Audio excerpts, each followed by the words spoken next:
We've qualified for the World Cup. Go and compete.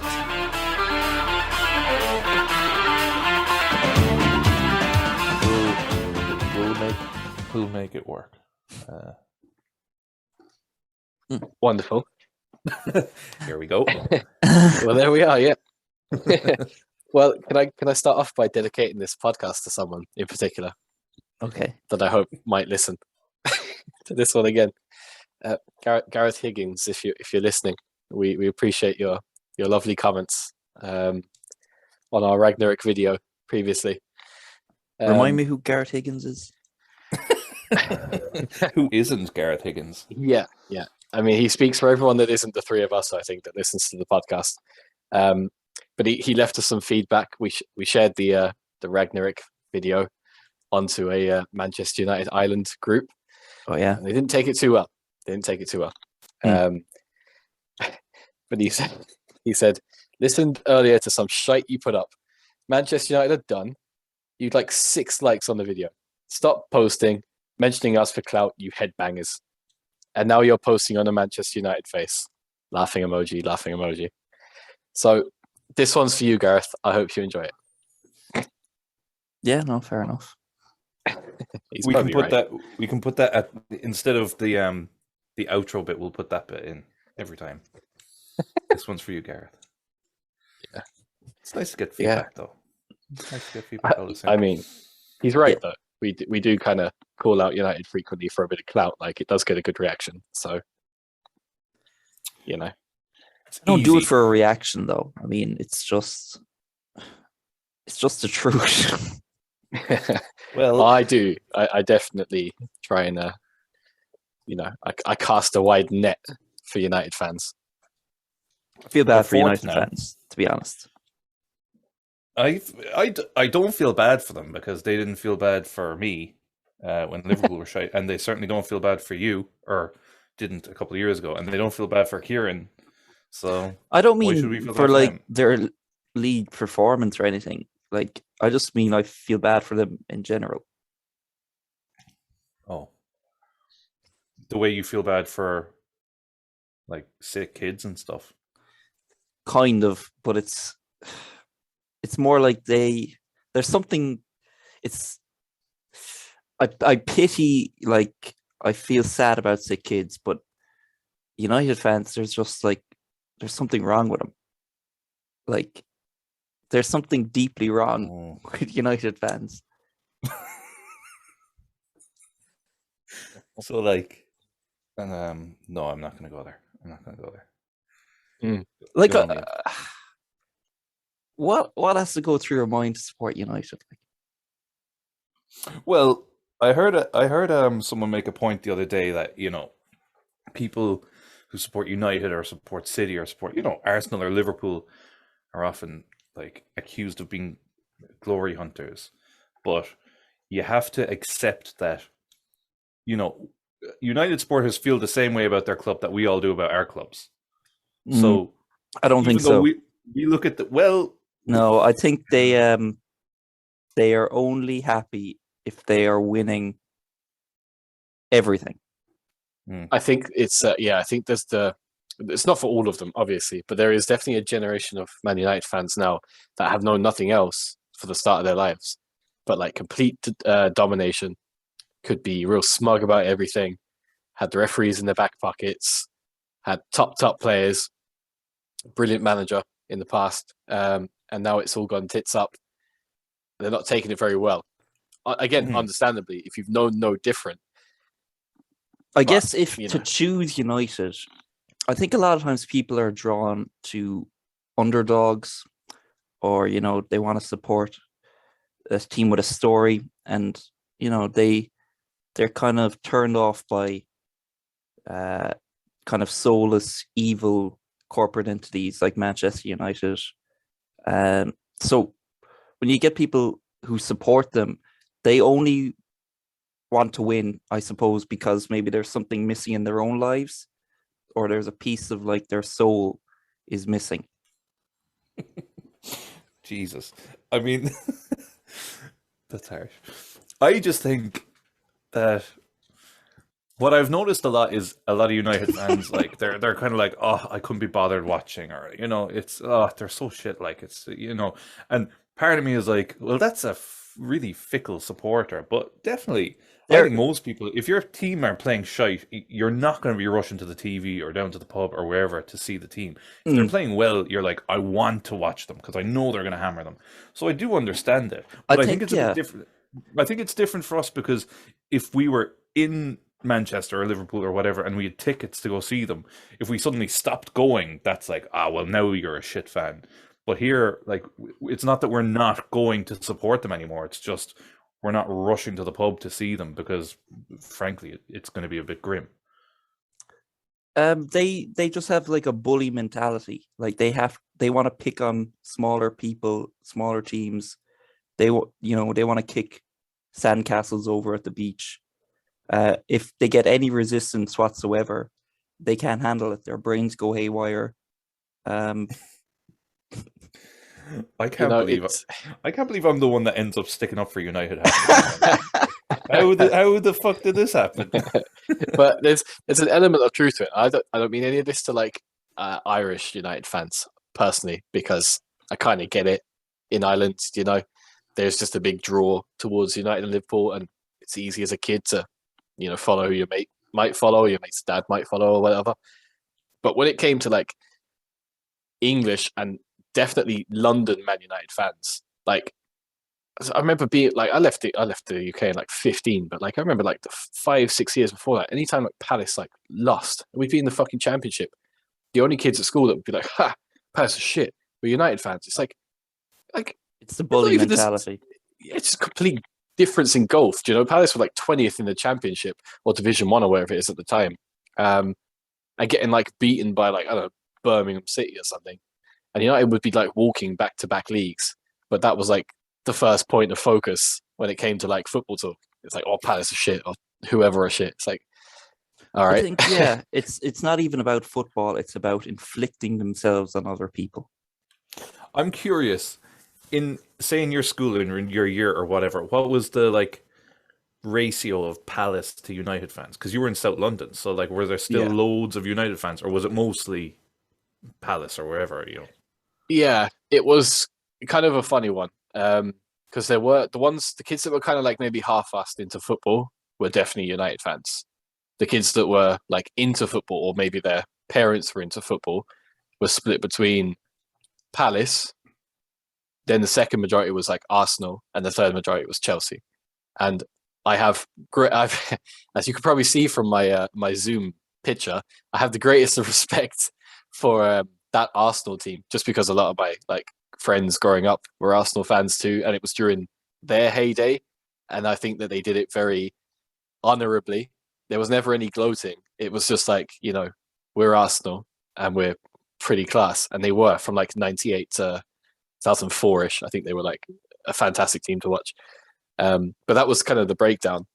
There was maybe one or two, actually maybe even like, I can probably remember a lot of my class who they supported, but like maybe one or two Liverpool fans, but like that was it. There was no one outside of that. I wonder, is there a bit of a inferiority complex at the heart of Manchester United, really, when you get into it? Because their whole era, their whole glory era, Ferguson, his mission statement was about knocking Liverpool off their perch. Like that's like they are always in the shadow of Liverpool, and you have other historic teams, your Aston Villas, your Evertons, your Liverpools, your Arsenals. Long history of success. Don't have to worry about like it too much. Whereas United, they're always looking over their shoulder, worried about neighbours, about other teams. They've been relegated, I don't know how many times, 15 times. There's just a sense that it could all come crumbling down, and that it's not earned fairly, and they know it, and they know Liverpool are a better team, and that Manchester City have now overtaken them, and they know Manchester City are a better, more historic team, and it really gets under their skin. I think so. And back on that Fergie point too, it was dead right. Like he basically bought a load of small man syndrome players to go fight in referees. Look at Neville, but Mhm. Giggs, Keane. Basically, the entire squad was just a bunch of like Jack Daniel footballers. Or no. Oh my God. Not Jack Daniels. What's the dog? Jack Russell's. Jesus Christ. Jack Russell players. Jack Daniel players. Yeah. And they paid off Sky Sports Premier League years to make people think they were better than they were. That's a fact too. Yeah. You can Wikipedia that. I doubt if Manchester United even won those Premier Leagues in the 90s. I mean, can we verify that? We've just seen it on Sky. They say, Manchester United won the league that year. Did they? Yeah. Anyone can edit Wikipedia. It's true. True. Well, we've gone down some rabbit hole here. I think At the end of the day, I think there's a good chance Arsenal won all the leagues in the 90s. Sure, I don't believe anything I see on Sky Sports. I can see the ball go into the net, and I'm still not sure it's a goal. I know. It's incredible. You know? True. It's true. No, I think Gareth's definitely turned off. But I think there's a Prick. there's a long history of. I mean, people will see it as bitterness, but I mean, you just had to live through those years of the United dominance to be like, this is fucking miserable. But anyway, Yeah. Did they But, I underachieve? I think if you look at it, 2 European Cups in 30 years Ferguson was there. In the grand scheme of things, like people criticize Pep Guardiola because he's only won 2 Champions Leagues. They say he's the best manager ever. He's only been managing 10 years. And, he's gotten a lot closer since than Ferguson ever did. So I think Ferguson, people will say like Klopp should have won more. Ferguson should have won more. And with the resources he had, the players he had, the advantages he had, does he deserve a statue? I don't think so. I think you actually have a somewhat facetious but valid point, because it's like his longevity is both like his credit and his downfall. Because what was he? 23 years? No, was that? I don't know. He was there about 20 years anyway, and he won so much. But you can say he only won 2 European Cups. And when he was winning the domestic league in England, meant nothing. It was all about Italy. It was all about, other countries were the center of football. It was only, I'd say, since, it took off in about 2003, I would say, Premier League. But before then, the league, you might as well have won the fucking League Cup these days. That's what the prestige the Premier League had back then. But the way he rebuilt teams, not many managers have done that, and not many managers have been so successful for so long. And people forget the finals he got to as well. Now I know, look, getting to a final and losing, no one really cares. But you might say he was just very unlucky to come up against the best team that's ever been seen in Barcelona a couple times. He should have prepared. Good. You could, or He played Ryan Giggs in that game. Wasn't Rooney centre mid for one of them as well? Yeah. I mean, complete catastrophe of tactical nous there. When it came down to it, He didn't have bottled a it. click, really. He bottled it. Well, I want to see Guardiola do a rebuild job.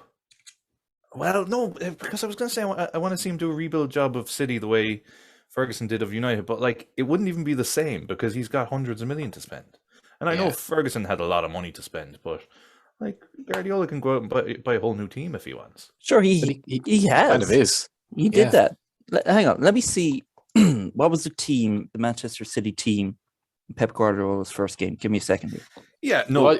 Well, while you're doing that, of course, there's different players to 4 or 5 years ago, but I'm talking 10, 12 years, to change a team entirely. Yeah, that's fair. Well, that's the one thing that Fergie definitely, that is undeniable, apart from the trophies that he may or may not have won, because we haven't seen him outside of Sky Sports, is that when it came to transfers, it was either his knowledge or the greatness of the team or the people he had around him. He knew how to pick out a talent or something that fit the kind of style of play he wanted. There was always a replacement for, like, even going back to, like, you know, Sheringham, Solskjaer, York and Cole. Like, they got replaced in a couple of seasons easy with very, very similar and even better strikers. Mm-hmm.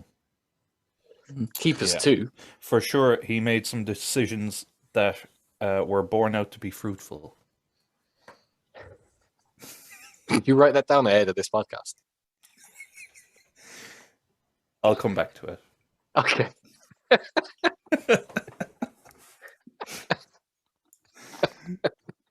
Flynn, we're waiting on this okay, team. sorry. Okay, Stereo sorry. internet, is it?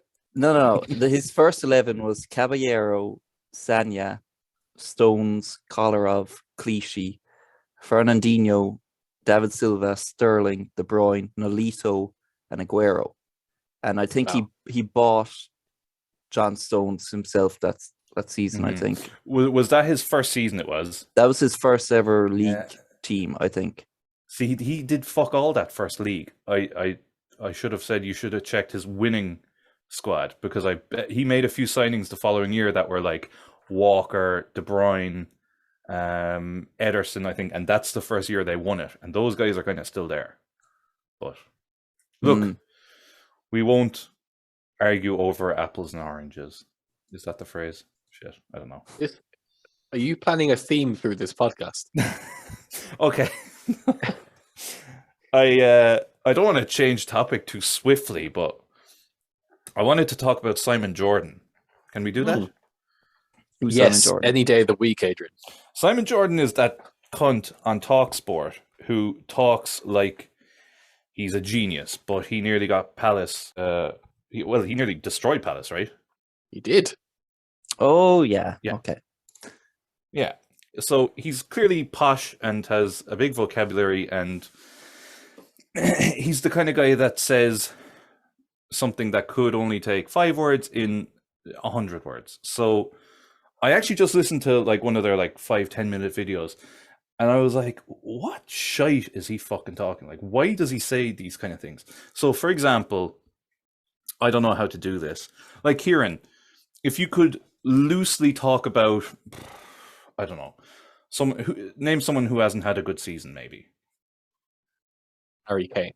Okay, Harry Kane. How would you sum up his season? Very as succinctly as you can. Okay. He wanted to move. He didn't get it. He sulked for a while, and now he's playing again. Okay. That was too long, but anyway. I'd say he's been shit, right? Okay. You know what he said? He was talking about Rashford. He said, Rashford has been so ineffective, disillusioned, and disenfranchised. What the fuck does that even mean? Like, just say he's bad. He was talking about the manager. Do you know what he was talking about? It was substituting Rashford on for Ronaldo. And I think Rashford went on to make a good impact. The manager made a good call. He said the coach made a decision that was born out to be fruitful. So I was wondering, would you cop if I just said that in an argument? He said he was on about what the manager could maybe be thinking. He said, we're debating the particulars and the peculiarities of what goes on the bench. Why do you need to say it like that? Is that just me? And he's talking to the guy who presents it, who used to work with Sky Sports. And instead of just saying, well, that's fucking what you think, he said, your experiences are based on that hyperbole and sensationalism. It's like, he must have a fucking thesaurus or something before he goes on with these words.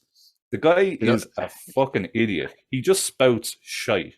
And he makes one point, but he'll word it out with these big wanker words and make himself sound smart. But like, surely everyone just knows he's an idiot.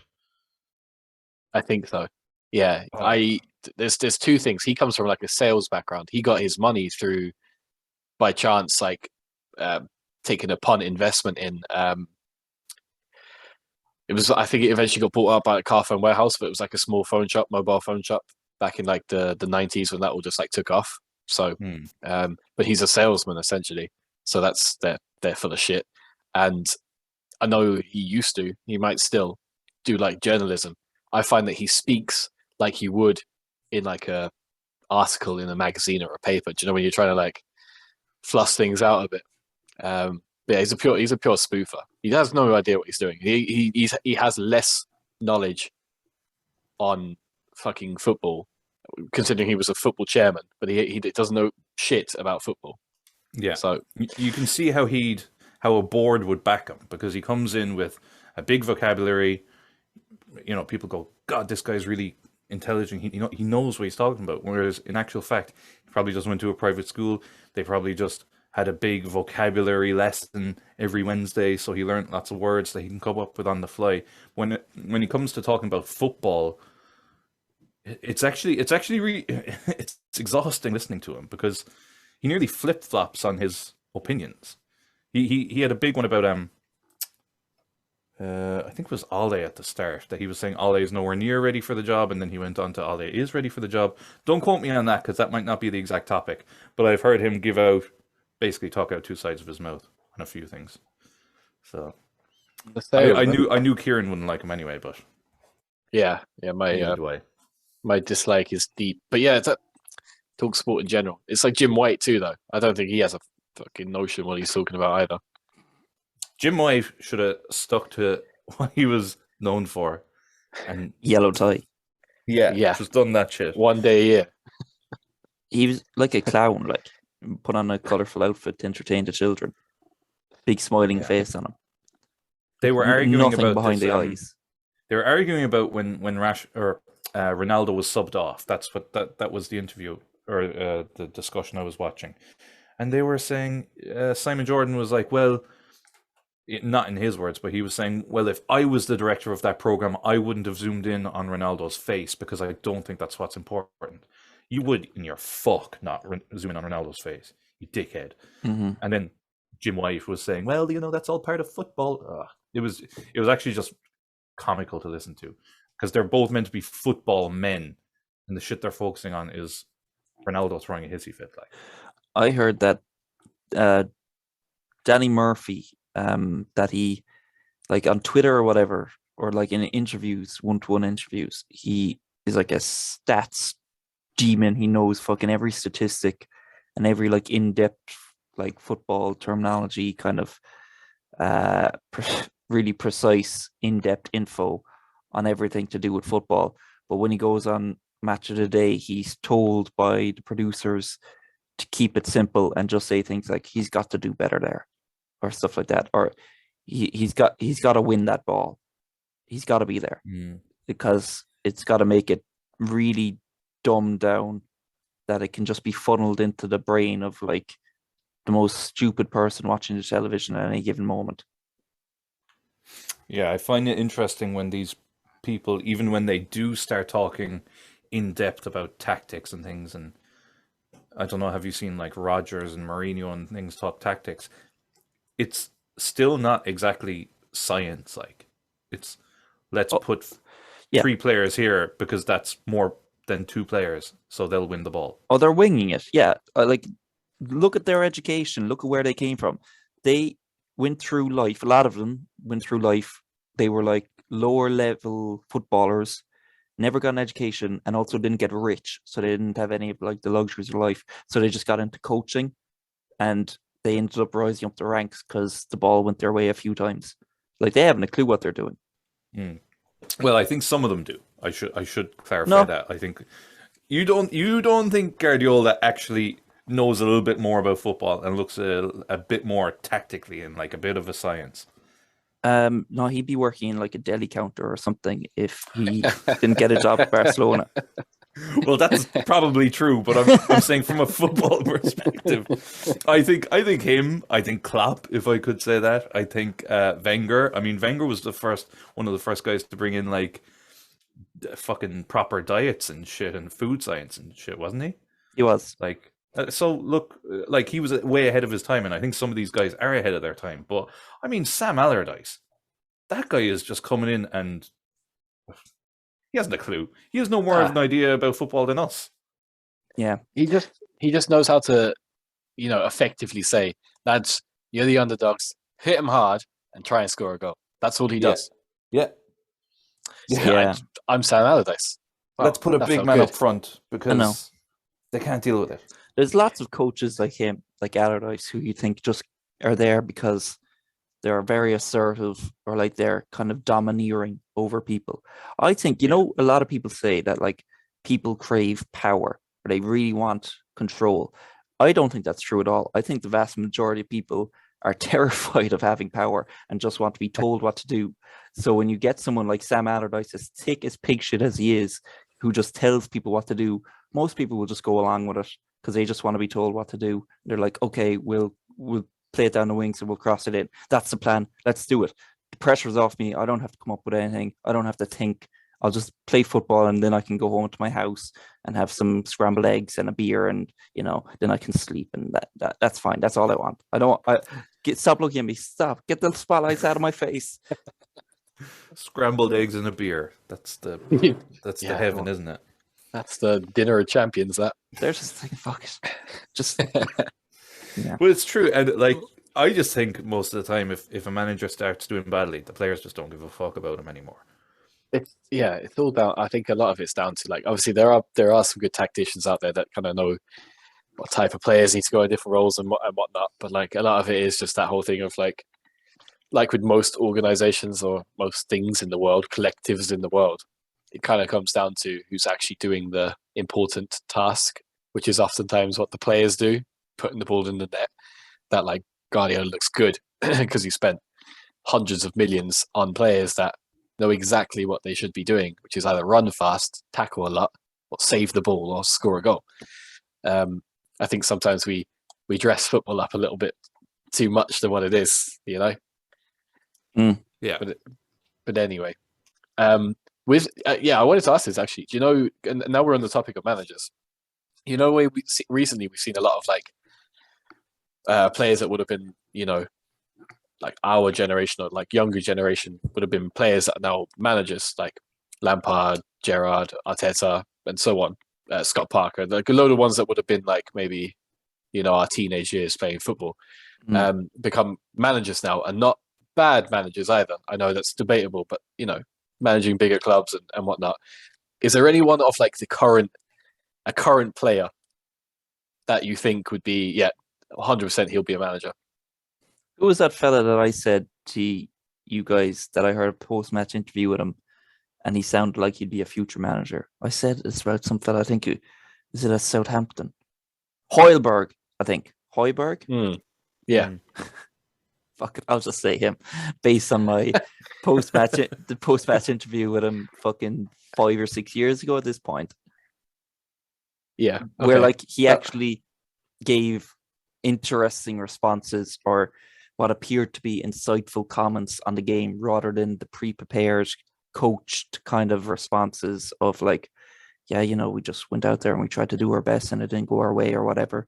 Like he was talking about like the arc of the ball or whatever, or like the numbers they had involved in a 1-2 passing system in like the corner that didn't quite work out because they got overloaded on the left side, blah, blah, blah, whatever. It was just something a little more sophisticated than the usual answers that made me think, well, this guy is not a complete fool. And he's a midfielder, so he's going to be a manager. He might be too clever to be a coach by the sounds of things. Yeah. He'd be better off in the analysis room or something. No, they don't want clever people doing analysis. Offended. Adrian, anyone that comes to mind for you? The ones that come to mind straight away, I think Ronaldo will be a manager. Oh yeah. I mean, he's good at just being on the sidelines and shouting. That's half it. I think Henderson will probably end up being a manager. He's really vocal on the pitch and stuff like that. I'm trying to think of like an outside the box one, and honestly, nothing's coming to mind. I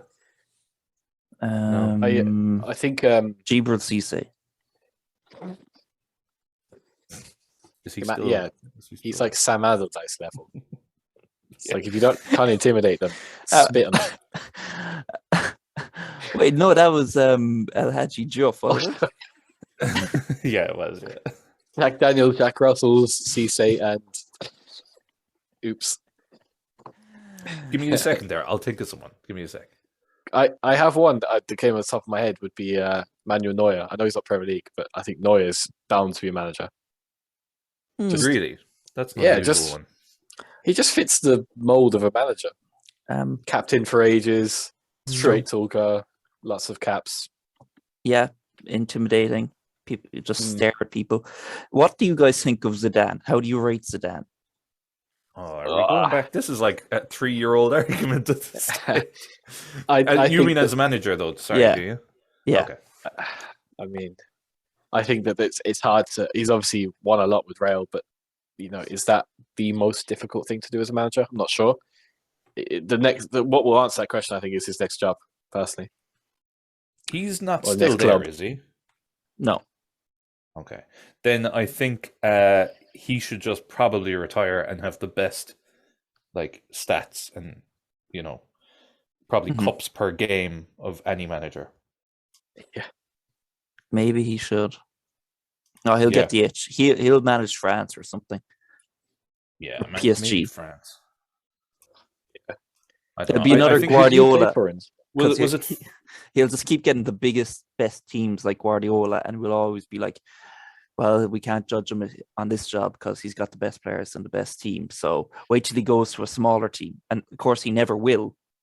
So, can you imagine Pep Guardiola ever falling off like Mourinho has? Mourinho's going to probably get sacked by Roma and end up managing fucking Everton or Burnley or someone. Yep, he will. I don't see it happening to Guardiola. I think he's smarter than that. Sure, we all thought Mourinho was smarter than that too. The cracks were always shown with him, though. Guardiola's never been fired, has he? He just No. left. So, Mourinho was fired twice by the same club. So and it's quite damning, isn't it? it's like, fool me once, shame on you,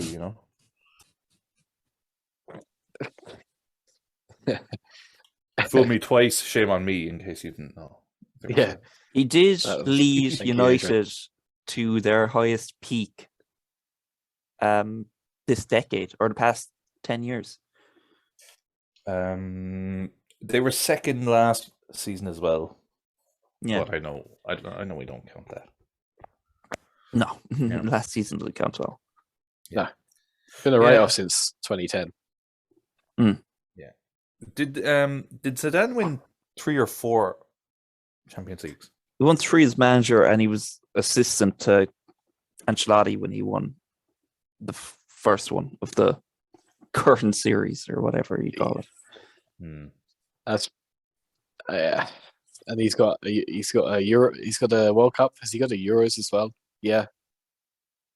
Serie A Massively title. overrated player. It was just because he did that 360 thing. That was just fucking cool. Yeah. So good. I mean, Vieira was the one that made him who he is. Let's be honest. Absolutely. Vieira was the humble wingman. You're The one good goal. performance against Brazil in the World Cup. Brazil were in bits. Yeah, come on. He that goal as well in Champions League final. It means as much to me as Papi Cissé's goal against Chelsea does. Sure, I could have done that. Swing a leg at it. Hopefully. Yeah, that's all it was. He just swung a leg at it. Fucking hell. Probably shouted his own name in his head while he was doing it. I don't know. We're not going to go back to that argument. Totti was better. Del Piero was better. Nedved was better. Well, why didn't fucking Real Madrid come sign him up? Couldn't for him. Couldn't afford Nedved or Del Piero or Tahi. They wouldn't want. You can't sign the Italians. They don't want to leave Italy. That's very true. Yeah. All the Italian players outside of Italy are they've been cut off from their families, basically. That's it. They may as well just apply for a new nationality like that ex-Arsenal keeper did. Can we not just respect more that Zidane headbutted a man in the chest in the Champions League final? The World Cup final. World Cup final, even.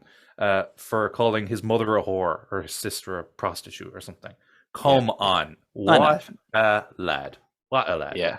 That's true. got to be like the most famous moment in the history of sport. It's probably not even, but it should be. I So think it would be. outrageous. I think it is the most famous moment in the history You of know, sport. if he threw a slap, I'd be like, oh, fucking stupid idiot.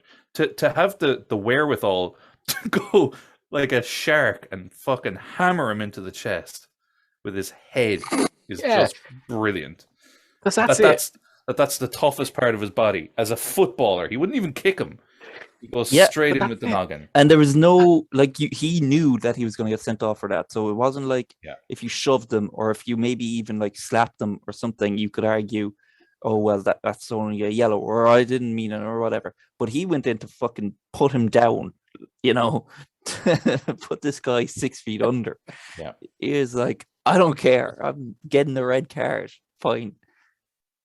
Yeah, chef's kiss. Like, I don't even think it's top 10 reactions or violent reactions I could think of. A headbutt to the chest. No, No, for calling my sister a prostitute. Like, I'd be like, jog on. That's the other surprise. Like, is that the worst thing that's been said to him on the football pitch? I'm very surprised. Exactly. Sure, you probably get these insults in the league or in his career every game. Like players will be saying shit to you. Yeah. And we forget that he did a Panenka penalty that came off the bar and bounced in over the line. Like that's forgotten. I don't even remember the Italy goal. I know. I just remember that headbutt. Incredible. Yeah. Because that Italy team was off the back of the match fixing scandals and stuff, and the betting scandals in Serie A. So it was like they had no business really being in that final. And if Zidane hadn't done that, France would have probably walked it. Yep. But so like we said, fraud. Yeah. Because speaking of which, I was actually gonna. I don't know if you want to put this in the podcast, but I was gonna ask how you guys feel about the COVID being finished. We're done. Oh yeah, that was on my list of topics too. So I'm cool to talk about it. Well, what I find weird is remember when this all started, and we were like, "There'll be a day when we're all back in the pubs and we'll all cheers to being." Over this pandemic. And then it was like, that's actually not going to happen. It's not going to happen that way because it can't, because COVID will still be there and it has to be a phased introduction to society and all this kind of shit. And then last night, he was like, yeah, no, we're back. We're back tomorrow. You can do what you want. It's like, okay, thanks. Yeah. But I feel like I've been taught differently now. Like it's actually... I was out today, and it's kind of you're still naturally queuing with distance. Yeah, I mean, there's still masks and stuff, so it's not quite the same. But obviously, none of us are out on the absolute lash straight away. So, yeah, I guess all lockdown taught me is how I don't really need the pub that much. Yeah. How much you can save when you're not in the pub? Oh my god, out. It's kind of true, right? We did have a heavy reliance on like a pub or a bar venue to kind of meet up when the lockdowns and COVID definitely showed us there's many other ways to socialize. Better ways. Yes, I agree. Yeah. I don't know. It just what struck me was that that was announced at 6 p.m. evening time. Yeah, and it's like from 6 a.m. the next day. Like it's so sudden. I don't even think it's sunk in yet. I know. It still feels like it's in process. I don't know. Yeah, all the anti-lockdown crowd are probably don't know what to do with themselves. Like, wait, what can we point out that was bad about this now? Yeah, I think that's part. Yeah, I think that's part of the reason they just announced, okay, everything's opening back up tomorrow morning, was to just give a massive middle finger up to the anti-lockdown crew, would be like, they're doing it so they can control you. Now it's like, well, everybody go back to normal. Yeah, that's it. Everyone go back and fend for yourselves now. It's like, fuck. It's like, yeah. Once we discovered that Omicron is not extremely dangerous, we were like, okay, I think it's safe to go outside again. They're like, fuck. It's funny, isn't it? I don't know if I believe this or even if it's factual or statistically true, but I saw a good few people say it's funny how we did the massive vaccine rollout, which was obviously big success, and the booster and stuff too. But ultimately, what gave us the kind of go ahead was basically nearly everyone catching the latest variant, to kind of be like, well, fuck it. Majority of the country has now had it, so we got a good 6 months under our belts to get things back up and running. So I don't know. Again, I don't know if that's true. I just thought that was quite funny that it just took like the worst we've ever seen to be, like a few weeks later to be like, oh no, we're good now. Yeah, I know. Yeah, I'll miss lockdown in some ways. Yeah, there's no excuses now. You I know. have to go out and meet people. You have I to know. go to the pub, you know? Are you boosted, Kieran? Yes, but I have to wait to do it. I have a couple of weeks left, and then I'll be doing it. Yeah, so I'll have my triple then by February. Yeah, Yeah. Have you had a booster injection though, or? Oh, me? No. Oh yeah, okay. Because I had the second jab. I had the first jab late because I was abroad when it was like yeah. our age group. Yeah, so Okay. I'm like a month behind everyone else. I do think, because I got it, I had it the last time we were recording, and I had the booster like a month before that. I definitely think, because I would have been probably one of the more at risk of our group, and I really pretty much sailed through it. And because I know someone else in our group had it, and they didn't have their booster, and they were quite sick. So I do think the boosters help. Yeah. Not that we're pro or anti-vax here, but that's just my experience. It's funny though, isn't it? It's a massive change. I don't know. I just have these fears that like, a month's time everyone will forget everything and they'll be coughing and spluttering over each other and licking doorknobs and the rest. But maybe. I mean, like even being at the shops today, they didn't have time to take down any of the stuff, I know, the yeah. queuing stuff. Yeah. So you're still queuing to get into Pennies or wherever. And I think it'll take a while for people to get used to it. And because there's still masks, it doesn't feel like there's any difference yet. But I'd say going to a pub now or a club and just cramming up at a bar, queuing for a pint, that's when it'll feel like, yeah, we're back. We're back, yeah, it's baby. true. It's true. I do feel sorry for bar staff tonight. They got like less 24 hours notice that they are going to be working I know. until close tonight, and they're going to get fucking smashed. Not in the nice sense, in the sense that like they're going to go back to cleaning puke and piles of shite off the floor at 2 a.m. So that's their raison go out to d'etre, though, It's not. It's literally not. It's putting the drink into a glass and taking the money for it, not the shit that they have to fill up with. Don't know what she got to this gun. Someone somewhere likes it. Someone somewhere likes that. What? Cleaning up shite? Look, there's weird fetishes, man. You can't. That's true. Shouldn't judge. More, Jesus. No power to them. judgment here. Yeah. During the intermission we had there, for some reason I ended up looking up a town called Murphy in Argentina. I don't know why. I think I read a quote and an Argentinian was talking about passing through Murphy, and I was like, Murphy? So I had to Google it, and it's like a really small town in Argentina named after a fella from Waterford, but it's a population of 3,000, which is smaller than Clonakilty. And it says notable people, Paulo Gazzaniga and Mauricio Pochettino were both born there. Oh, wait. Yeah. That's pretty cool. Yeah. Chile has a kind of weird, like, history when it comes to, like, nationalities. Obviously, there's a huge one of, like, after World War II, a lot of Nazis went there and still live there in, like, communes and stuff.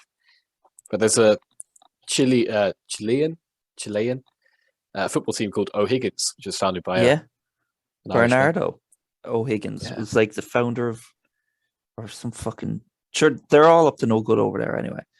No. And there's the neo-Nazis after, well, the literally Nazis after World War II. And then there's Palestino, which is the team founded by Palestinian refugees. Chile has the largest proportion of Palestinians outside of Palestine. It's mental. It's like, sometimes you kind of wonder, people just spin a globe and put their finger wherever it stops, like, and just say, okay, we're going here. To go from fucking Palestine to Chile. Yeah. It's incredible. Load of Japanese in Brazil. Yeah, there's a lot of weird, like really obscure, even like exclaves around the world like that. Yeah. Mhm. They always fascinate me. It's There's really a lot interesting. of Brazilians in Gort. Yes, they love the meat factory. It's the closest one to home, I suppose. It's true. It's true. I guess all it takes is one person going over and phoning back home or sending a letter saying I'm getting on great here, and everyone else is like, fuck this, so I'm sick of living here. We're all going out to fucking Buenos Aires or wherever the fuck. And we're going to get our neighbors onto it too. It's almost a bit like a pyramid scheme. You just recruit like 2 other people and they recruit 2 other people. Next thing you know, Pochettino's born. Yeah. And there's always talk of Pochettino getting like fired, but he's still plugging away. He is. Fair play to him. Bless him. He's It's hard got to one wash of off the Spurs scum. That's very true. I'll let him off. He's from Murphy. He's a good Irish fella. That's true, yeah. He's having a pint tonight. Is he destined for United? Is that happening? No one knows, I suppose. Really. I Surely. fucking hope not. I mean, that would really taint his reputation. like With Ragnick me. can't continue. His position is untenable. Like he should be gone tomorrow. They're 4th now, though. But the game's in hand, do you know? The game's in hand. You can only look at the table. I know. How long Like- can Man United afford to keep him there? Like, Listen, I don't think he should be there in the first place. But, he's not doing the worst job in the world. Is he doing better than Ole? Probably. On results. I Remember think when Ole it lost would. like Yeah, 5-1 to Watford. it would be 4-1. really hard to do worse than Ole did. He might be the worst manager I've ever seen in the Premier League. You know, Watford haven't won a game since they basically got Ollie sacked. That's pretty funny. They haven't Yeah. kept a clean sheet in the Premier League since COVID-19 was declared a pandemic. Mental. Did you see as well? Is that a fact? Yeah, Is that true? yeah. Wow. Fucking hell. Did you see that since the start of November as well? That Norwich have won twice the amount of games that Chelsea have. Wow. Tuchel. Oh, when Yeah. it happens, when Tuchel goes. Oh. I love how we predict these things and get a Always. lot of shit for it. I'm so but glad. we get it right. Yeah. You and me, Kieran, we were the only ones saying this about this fucking joker. When he had won the Champions League, and everyone's saying, "Oh, you can't argue with that. Can't argue with that result. He's a great manager. Great manager." I'm fucking telling you, this guy is a clown, and he's been a clown since the day he walked out of clown college. Dortmund. Clown college. Yeah, it's Yeah. true. There's some I don't know. Actually, I know what it is. It's just a smugness about this downfall of Chelsea. It's quite enjoyable. They're on a proper free fall. I shouldn't say free fall, but they're at the minute they're 2 games ahead of Liverpool and they're a point behind. A stinker. And you're about to hammer them in the League Cup as well. I really hope so. I really, really hope so. I can't fucking wait for that. I'm sorry, Flynn. I know you missed out on the League Cup, but yeah. Was that- Decisions go against you. What can you do? It's part of football. Okay. Yeah. Is that a successful season for Liverpool if you win the League Cup and are competitive in Europe? Is that a good season? I mean, on paper, probably not. But you know what? If they go far in the Champions League, they should. That Liverpool team could and should get to a semi-final of the Champions League, because there's not many teams I'd really fear. Yeah, I mean, Bayern. take a look around Europe. Fucking Bayern are the only team really you wouldn't want to face. Bayern and Yeah. City, yeah, Yeah, those 2 That's it. teams. That's it. You'd argue that So- this is City's trophy to lose now of all the seasons that they've been pretty much only focusing on trying to win a Champions League, or Guardiola is with City. They don't win it this year when like every other, what we'd say, bigger club is either bankrupt or in-house fighting or on the downfall. Yeah, fraud. Yeah, but I think a solid Premier League and Champions League run and a cup is a good season. I think any time you win a cup, you have to say, yeah, it's a highlight. Even when Liverpool last won the League Cup was 2012, I think, and it was kind of in between winning the FA Cup and winning the Champions League, so there was like a 10-year gap there more. But they won the League Cup in between, and it just felt like, oh yeah, it's not that long since we won a major honor. So I think I do think it's an important one. Even though if anyone else wins it, I couldn't give a fuck. That's fair. Like a Jamie Carragher analysis that was. Thanks. Why aren't they paying me?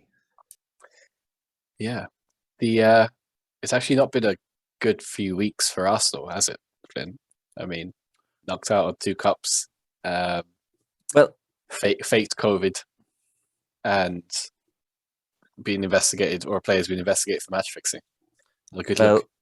The match fixing thing turned out to be false Okay. positive. There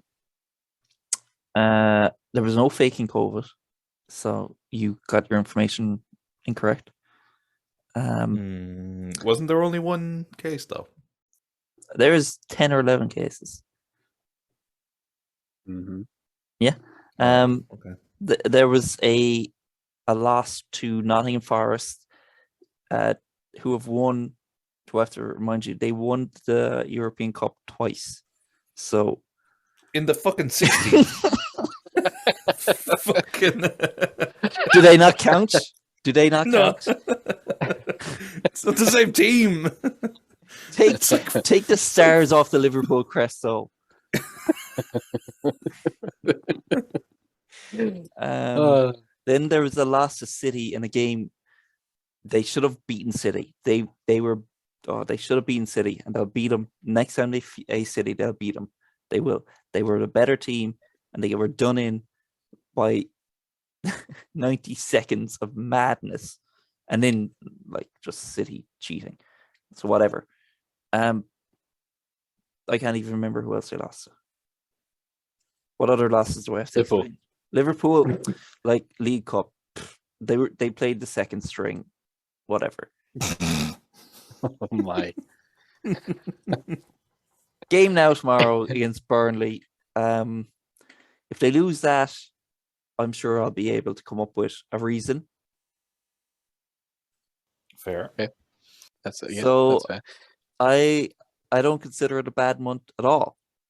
What I would say the worst thing is that striker from Fiorentina that you were gunning for has said he's not interested. No, he didn't say that. Arsenal are not interested in him.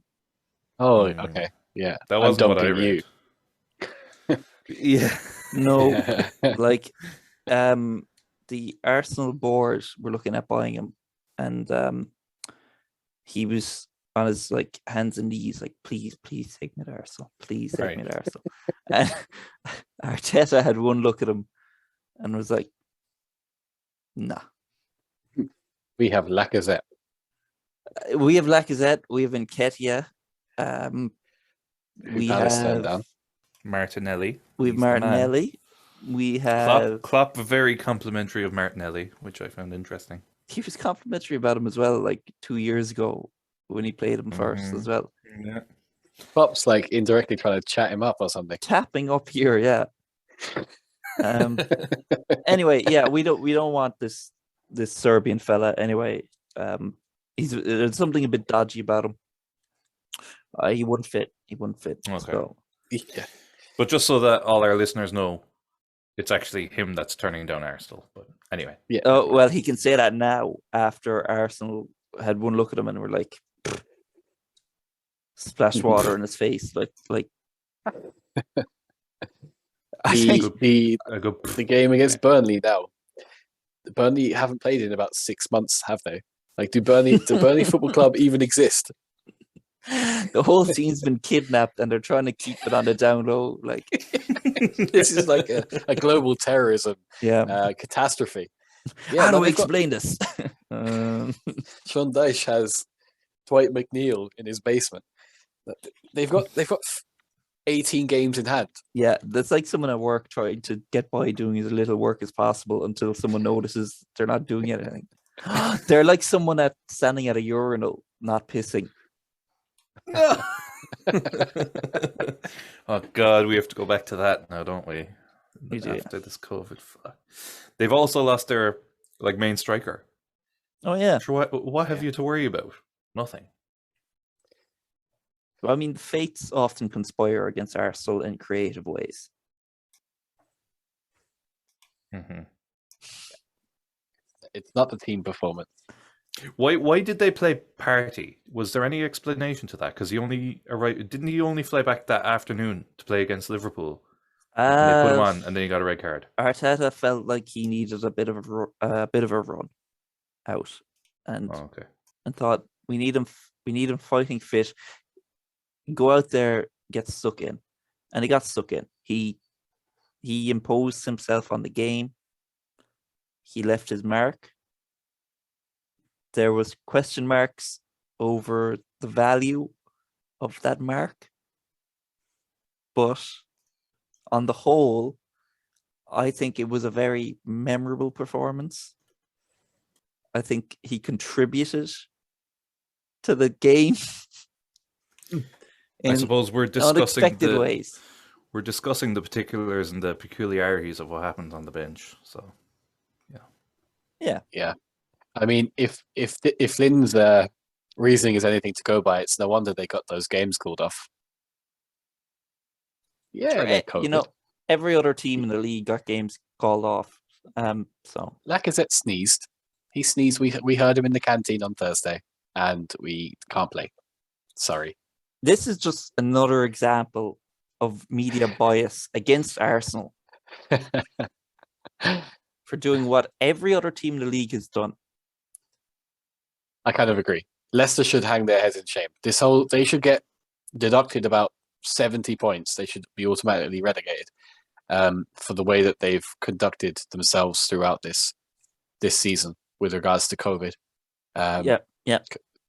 It's been nothing short of a disgrace. Brendan Rodgers, what reputation he had, very little of it is in shreds, and the players smug about it. James Maddison celebrating, doing the dart celebration when they went to the darts for a Christmas party when other clubs, honourable clubs, cancelled their Christmas parties. Yeah, and they all got COVID.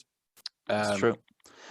I mean, yeah, it's graceful. Rodgers surely is, he's going to be out the door at Leicester soon. Where will he end up? Man United? I think it's possible. Yeah, that or St. Mirren. I think they bite your hand off to have Rodgers. I think so too, and I think they'd be right to. I think Rodgers could work wonders with that team. Floppy seconds. So wait, are we saying Rodgers is good or bad? I'm confused now. Very, very good. I'm saying he's a disgrace to the name of football. My opinion of Rodgers has never been higher.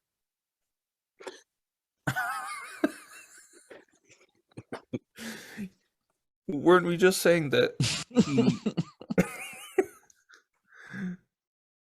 Oh my God. Yeah. Okay. If you're looking for consistency to put him on the Pressure Podcast, it's not your place. He's the number one. He's the league's biggest fucking bottler. That's what he is. He won the FA Cup last year. He left his wife for a young one. He did, yeah, but it was against Tuchel's Chelsea. So yeah, yeah. I mean, it's a gimme. That was like a fucking postponement. May as well have just given him the trophy from kickoff. Mm-hmm. Listen, that game against Tottenham, I've never seen anything like that. Incredible. I wasn't even watching it. I just had the updates on my phone, and I said, fucking 2-1. Come on. All right, game over, whatever. Then I got a notification that I just assumed was game over, so I didn't even check it. And then I checked scores or something, and it was 3-2. What the fuck?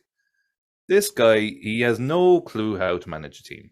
He I'll actually make a list of times Rodgers has bottled it, because I'd say Okay. it's as long as my arm. Brother, make it. Rodgers will be back, and he will prove his worth. Yeah, I mean, I'll go off and make a list. I'm Oh, going we've to got list time. it now. There's half an hour left on the Zoom. Get right in. We'll wait. I mean, you know, the main one is what's the name of it again at Selhurst Park? Oh, Chris Crystal Campbell. Palace. Istanbul. Jesus Christ. Yeah, that's fun.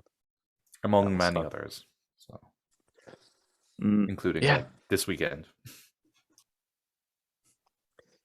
Will we leave it there? I is there think more? we can leave it there if we'll just end on that note of kind of hopeful optimism about the future of Brendan Rodgers, of Arsenal, and that's it. Delia And Smith. post-COVID.